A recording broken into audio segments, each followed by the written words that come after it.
Hello students, आज हम कर रहे हैं 8th क्लास की साइंस का 4th चैप्टर का सेकंड पार्ट। फर्स्ट पार्ट में बना चुकी हूँ और उस फर्स्ट पार्ट में हमने फिजिकल प्रॉपर्टीज़ मेटल और नॉन मेटल की पढ़ी थी और आज हम करेंगे chemical properties of metals and non metals.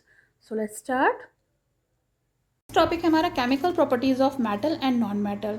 तो अगर मेटल्स जो हैं ऑक्सीजन के संग रिएक्ट करते हैं तो ऑक्साइड्स बनाते हैं। हम you are familiar with the phenomenon of rusting of iron. हम लोग जो लोहे में जंग लगती है उसके बारे में बहुत भली भांति जानते हैं, क्योंकि जितने भी आयरन्स यानी मेटल्स होते हैं, आयरन जो है मेटल होता है, तो वो भी हवा के कांटेक्ट में आके मतलब रस्ट फॉर्म कर देता है, उसमें जंग लग जाती है। और इस चीज़ को हम पहले अपनी क्लास 7 में पढ़ चुके हैं। मैंने आपको बताया था कि मैग्नीशियम रिबन को अगर हम उसको डिप करके उसको जलाते हैं तो हवा के कांटेक्ट में आके वो ऑक्साइड में फॉर्म हो जाता है।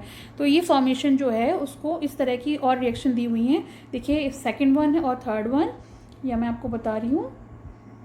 तो यहाँ देखिए आयरन दिया हुआ है, यानी ये Fe से लिखा जाता है, डिनोट किया जाता है। ये ऑक्सीजन O2 से और वाटर H2O से। और यहाँ पर जब रिएक्शन होगी फेरिक्स की आयरन की ऑक्साइड के साथ, ऑक्सीजन के साथ और वाटर के साथ, तो जो हाइड्रोजन है वो रिलीज़ हो जाएगा और फेरस ऑक्साइड बन जाएगा। और इसके इक्वेशन को बैलेंस करने के लिए हम देखिए यहाँ पे 3 लगा दिया है। वाई कि हमको इसके 3 एलिमेंट चाहिए और इसके हमें यहाँ पे ऑलरेडी हैं O2 यानी 2 O के और एक O यहाँ पर है, तो ये 3 हमें मॉलिक्यूल्स चाहिए, तो हमने उसको बैलेंस कर लिया। इसी तरह से यहाँ पे मैग्नीशियम ऑक्साइड बन मिलेगा हमको MgO। When a copper vessel is exposed to the moist air for long, जिस तरह से अभी हमने देखा कि मैग्नीशियम और आयरन जो हैं वो हवा के कांटेक्ट में आते हैं और मैग्नीशियम ऑक्साइड और आयरन ऑक्साइड बनाते हैं, फेरस ऑक्साइड बनाते हैं, वैसे ही कॉपर वेसल जो तांबा होता है वो भी मेटल होता है और वो हवा के कांटेक्ट में आता है तो उसका कलर जो है डल ग्रीन कलर का हो जाता है। मतलब उसकी कोटिंग जो है उस पर एक डल ग्रीन कलर की लेयर आ जाती है, उसमें रस्टिंग में ब्राउन आती है और इसमें ग्रीन कलर आती है। The green material is a mixture of copper hydroxide, और ये मिक्सचर जो होता है वो कॉपर हाइड्रोक्साइड बना देता है और कॉपर कार्बोनेट बन जाता है। देखिए ये जो रिएक्शन है इसमें कॉपर जो है वो हाइड्रोजन, कार्बन डाइऑक्साइड और ऑक्सीजन के कांटेक्ट में आया, तो ये मॉइस्ट एयर के कांटेक्ट में आया और उसमें बाद में क्या बना दिया, कॉपर हाइड्रोक्साइड, और दूसरा बना दिया कॉपर कार्बोनेट। तो अब यहाँ पे पूछा गया है कि इनका नेचर जो है वो एसिडिक होता है या बेसिक। तो इनका जो मैग्नीशियम ऑक्साइड्स होते हैं और इनका नेचर ऑलमोस्ट जो जनरली जो है मेटलिक ऑक्साइड जितने भी होते हैं उनका नेचर बेसिक होता है, तभी ये रेड लिटमस को ब्लू में कन्वर्ट कर देते हैं। यहाँ पे तो एक एक्टिविटी दी हुई है। Now come on next page. The name of the product formed in the reaction of sulfur and oxygen is called sulfur dioxide gas. जब रिएक्शन होती है सल्फर की और ऑक्सीजन के साथ तो वो सल्फर डाइऑक्साइड गैस बनाती है। When sulfur dioxide is dissolved in water, sulfurous acid is formed. और जब इस गैस को हम पानी में डिजोल्व कर देते हैं तो सल्फ्यूरिक एसिड बन जाता है। The reaction can given as follows. देखिए यहाँ पे रिएक्शन भी दी हुई है।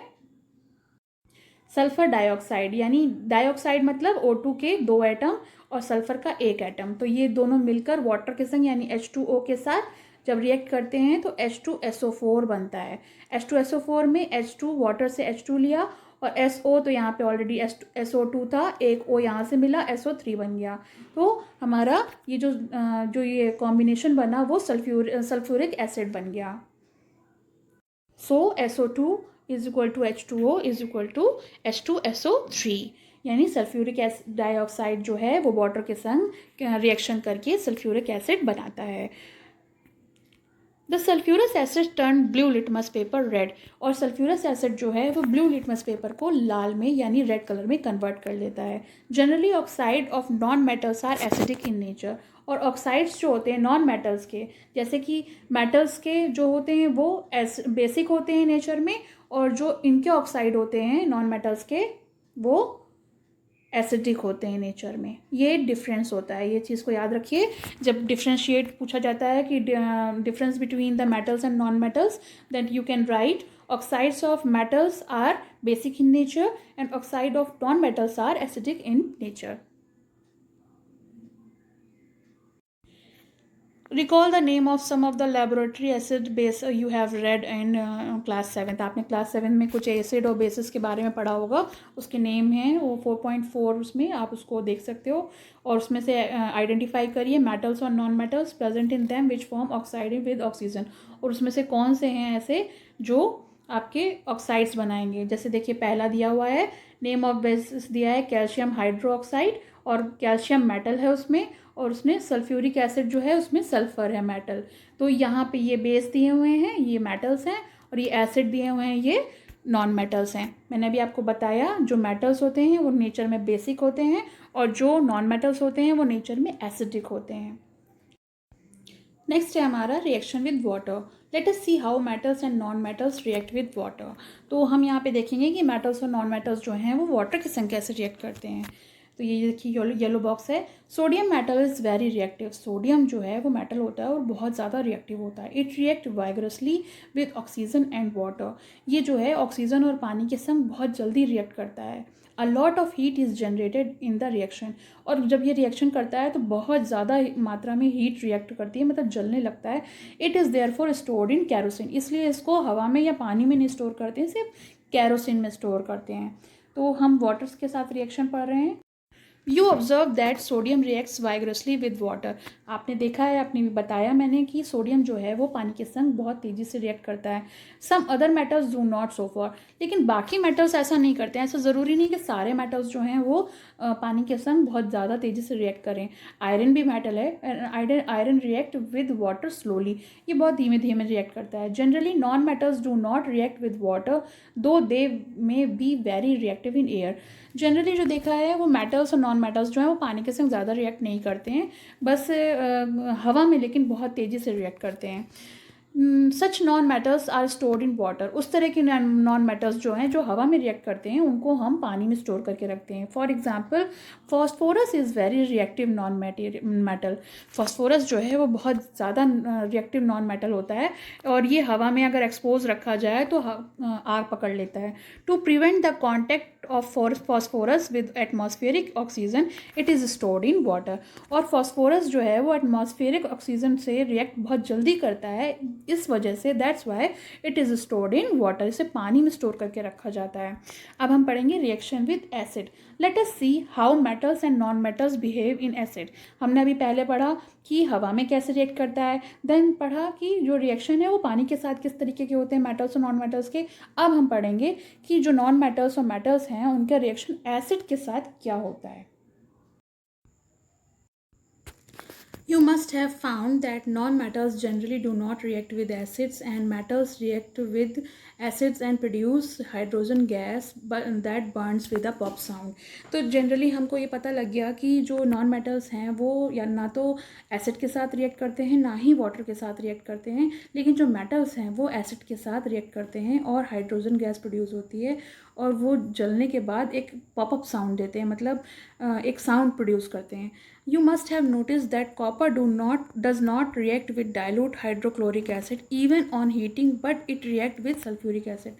कॉपर एक मेटल है तो ये एक्सेप्शनल केस है कि जिसमें ये डाइल्यूट हाइड्रोक्लोरिक एसिड यानी HCl के साथ रिएक्ट नहीं करता है, लेकिन जब गर्म करने पर, लेकिन जब हम सल्फ्यूरिक एसिड के साथ कॉपर को रिएक्ट करवाते हैं तो वो रिएक्ट करता है। Reaction with basis. तो ये एसिड के साथ रिएक्शन था, ये बेसिस के साथ हम रिएक्शन देख। Metal reacts with sodium hydroxide to produce hydrogen gas. Sodium hydroxide जो है वो बेसिस हैं, और जो बेस है वो उसके साथ ये रिएक्ट करके, मेटल्स जो रिएक्ट करके हाइड्रोजन गैस प्रोड्यूस करते हैं।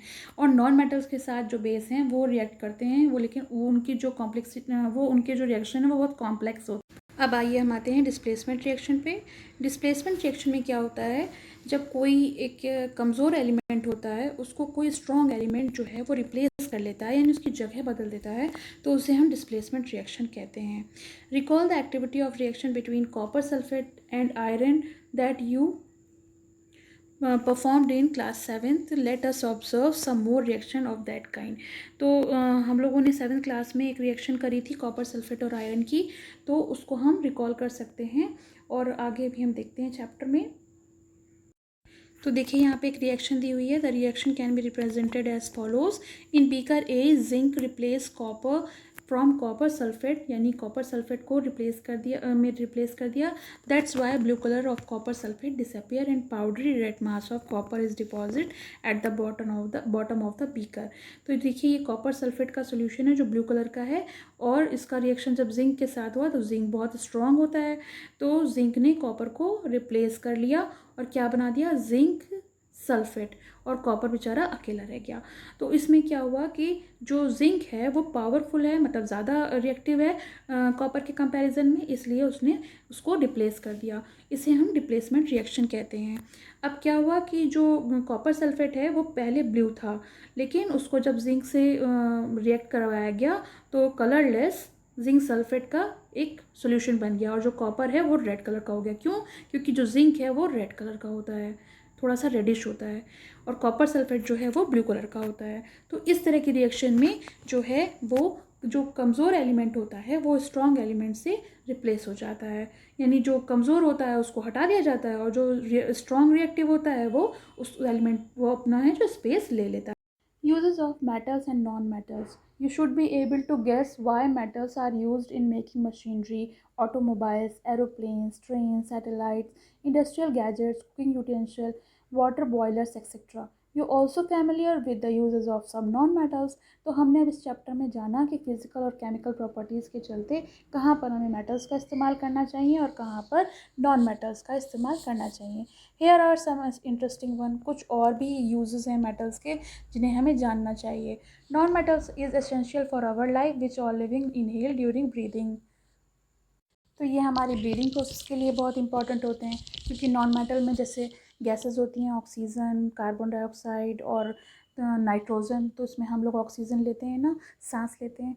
Metal used as a fertiliser to enhance the growth of plants, और फर्टिलाइज़र के तौर पर भी इनको इस्तेमाल किया जा सकता है जिससे इनकी प्लांट्स की जो है वृद्धि अच्छे हो।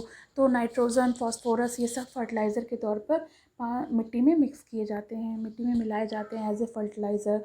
Non metal used in water purification process, यानी जो क्लोरीन है उससे वाटर प्योरीफाई किया जाता है, तो नॉन मेटल जो है वो प्योरीफिकेशन प्रोसेस में भी इन्वॉल्व होता है। जैसे स्विमिंग पूल में पानी गंदा हो जाता है तो उसमें क्लोरीन मिलाया जाता है, उससे वाटर प्योरीफाई हो जाता है। Non metals used in a purple colour solution which is applied on wound as an antiseptic. Non metals जो हैं वो पर्पल कलर के सोल्यूशन में मिलाए जाते हैं जिससे कि उन्हें घाव पे लगाया जाता है और वो एक एंटीसेप्टिक का कार्य करते हैं। Non metals use in crackers, जो पटाखे हम लोग दिवाली में छुड़ाते हैं वो भी नॉन मेटल्स उसमें यूज़ किए जाते हैं जिससे कि आवाज़ अच्छी हो, मतलब नहीं जो बूम टाइप, मतलब ज़्यादा अच्छे, ज़्यादा शोर करें।